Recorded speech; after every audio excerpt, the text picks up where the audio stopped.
అసలే అక్రమాస్తుల కేసులతో సతమతమవుతున్న మాజీ ముఖ్యమంత్రి జగన్ మెడకు రాజుగారి ఉచ్చు బిగుసుకుంటుందా? RRR పెట్టిన కేసులో జగన్ త్వరలోనే పోలీసుల ముందు విచారణకు హాజరవ్వాల్సిన పరిస్థితి ఏర్పడిందా? ప్రస్తుత పరిణామాలు చూస్తుంటే పరిస్థితి అలానే కనిపిస్తోంది. వైసీపీలో ఎంపీగా గెలిచినప్పటి నుంచి రెబల్ అవతారమెత్తి జగన్కు ప్రత్యక్ష టార్చర్ చూపిస్తూ వచ్చారు రఘురామరాజు. ఇప్పుడు టీడీపీ ఎమ్మెల్యేగా గెలిచాక కూడా జగన్ను వెంటాడుతూనే ఉన్నారు. ఆ క్రమంలో మాజీ సీఎంకు కొత్త కష్టాలు తప్పవంటున్నారు.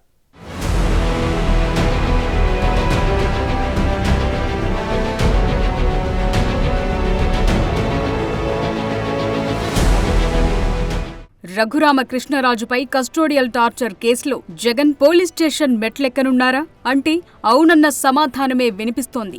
రఘురామకృష్ణరాజు కస్టోడియల్ టార్చర్పై ఆయన చేసిన ఫిర్యాదు మేరకు కేసు నమోదు చేసిన పోలీసులు దర్యాప్తు ప్రారంభించారు. దర్యాప్తులో భాగంగా ఈ కేసులో నిందితులకు నోటీసులు పంపించేందుకు సమాయత్తమవుతున్నారు. ఈ కేసుకు సంబంధించి విచారణాధికారాలు ఇప్పటికీ అప్పటి గుంటూరు సిఐడి ఏఎస్పీ విజయ్ పాల్కు నోటీసులు జారీ చేశారు. రఘురామకృష్ణరాజు కస్టోడియల్ టార్చర్ సంఘటనకు సంబంధించిన ఆధారాలు సమర్పించాల్సిందిగా ఆదేశించారు.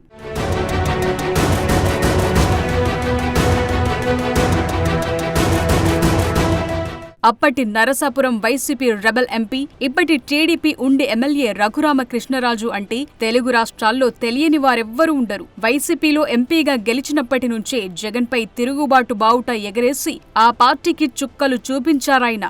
ఆ క్రమంలో వైసీపీ హయాంలో ఆయనపై రాజద్రోహం కేసు నమోదు చేశారు. హైదరాబాద్లో అరెస్టు చేసి గుంటూరు సిఐడి కార్యాలయానికి తీసుకొచ్చారు. కస్టడీలో తనను తీవ్రంగా హింసించారన్నది RRR ఆరోపణ. చీకటి గదిలో చాలా దారుణంగా కాళ్ళు కట్టేసి చేతులు పట్టుకుని మంచం మీద ఒక పక్క లాఠీ ఒక పక్క బెల్ట్, అంటే రబ్బర్ బెల్ట్, వీడు తీసిన వెంటనే ఆడు కొట్టేవాడు. ఒకేసారి 2 కాళ్ళ మీద ఉంటుంది అటాక్.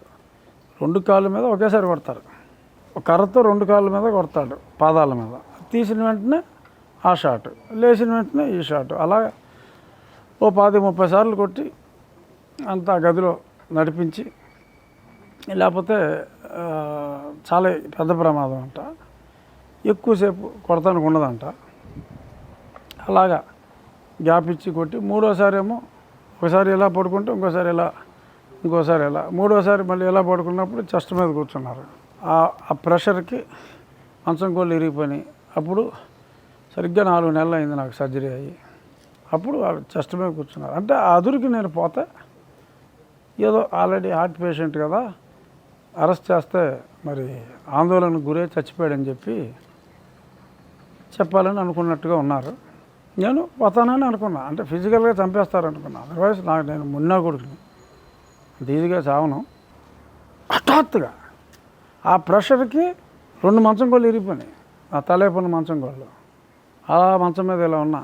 నిజానికి రఘురామరాజు ఈ ఆరోపణలు ఎప్పటి నుంచో చేస్తున్నారు. కానీ కేసు మాత్రం కూటమి ప్రభుత్వం అధికారంలోకొచ్చాక నమోదు చేశారు. గుంటూరు జిల్లా ఎస్పీకి కొద్ది రోజుల క్రితం కంప్లైంట్ చేశారు రఘురామ. తనపై హత్యాయత్నం జరిగిందని ఆరోపించారు. తనను పోలీసులు కొడుతూ ఆ వీడియోను అప్పటి సీఎం జగన్ కు పంపారని ఫిర్యాదు చేశారు. దానిపైనే ఇప్పుడు విచారణ జరగబోతోంది. ఆ కేసులో అప్పుడు సీఎంగా ఉన్న జగన్ కూడా విచారణ ఎదుర్కోబోతున్నారన్న చర్చ నడుస్తోంది. ఈ కేసులో నిందితుల లిస్టులో పెద్ద తలకాయలే ఉన్నారు. మాజీ సీఎం జగన్, అప్పటి సిఐడి డీజీ సునీల్ కుమార్, అప్పటి intelligence chief PSR Anjaneyulu, Guntur CID ASP Vijay Paul, అప్పటి జీజీహెచ్ సూపరింటెండెంట్ ప్రభావతి. ఇప్పటికే వీరందరికీ నోటీసులు ఇచ్చేందుకు రంగం సిద్ధమవుతోంది. నిజానికి విజయ్ పాల్ కు ఇప్పటికే నోటీసులందాయి. ఆయన ఫోన్ స్విచ్ ఆఫ్ లో ఉండడంతో ఆయన ఇంటికి నోటీసులు పంపారు. అప్పుడు ఆయనే విచారణాధికారిగా ఉన్నారు. విచారణ ఎలా జరిగింది, సాక్ష్యాలు ఏం సేకరించారు, ఇలా అన్నీ ఇవ్వాలని నోటీసుల్లో పేర్కొన్నారు అధికారులు.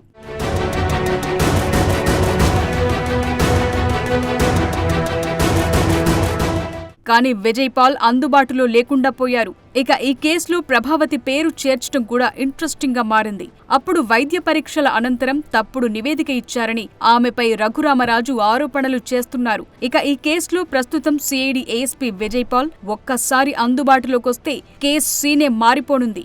హైదరాబాద్లో అరెస్టు చేసి విజయవాడకు ఎలా తీసుకొచ్చారు, ఎన్ని వాహనాలు వినియోగించారు, విచారణ ఎలా జరిగింది, విచారణలో పాల్గొన్న అధికారుల పేర్లేంటి, వారి హోదాలేంటి, ఇలా ప్రతి ఒక్క అంశంపై ఫోకస్ చేయనున్నారు ప్రస్తుత విచారణ అధికారులు. మరి ఇందులో జగన్ ఇన్వాల్వ్మెంట్ పై కూడా విచారణ జరగనుంది. సీఎం జగన్ ప్రమేయంతోనే ఇదంతా జరిగిందంటున్నారు రఘురామ. ఉదయం 9 గంటలకు కంప్లైంట్ ఇస్తే 10 గంటలకు ఎఫ్ఐఆర్ నమోదు చేశారు. గంటన్నర టైంలో మంగళగిరి నుంచి హైదరాబాద్ వచ్చి అరెస్టు చేశారు. ఇదంతా పక్కా ప్లాన్ ప్రకారమే జరిగిందని రఘురామ అంటున్నారు. సీఎం నేరుగా ఇన్వాల్వ్ అయ్యారు కాబట్టే ఇదంతా జరిగిందని, అంతేకాదు తనను హింసించటం వెనుక జగన్ హస్తం కూడా ఉందని ఆరోపిస్తూ కేసులో ఆయన పేరును కూడా చేర్చారు.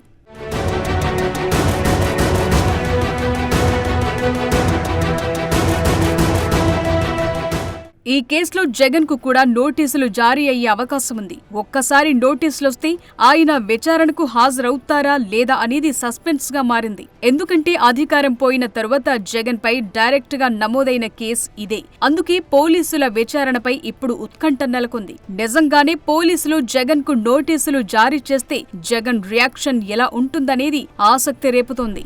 ఖచ్చితంగా కక్షపూరితంగా పెట్టిన కేసే అని వైసీపీ నేతలు ఆరోపిస్తారు.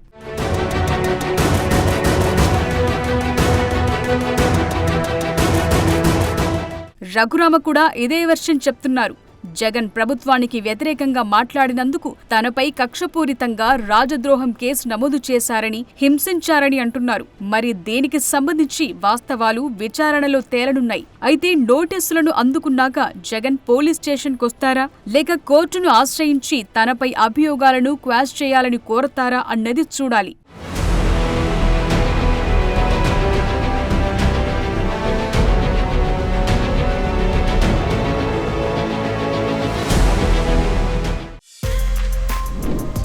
For more videos like this, subscribe Big TV channel.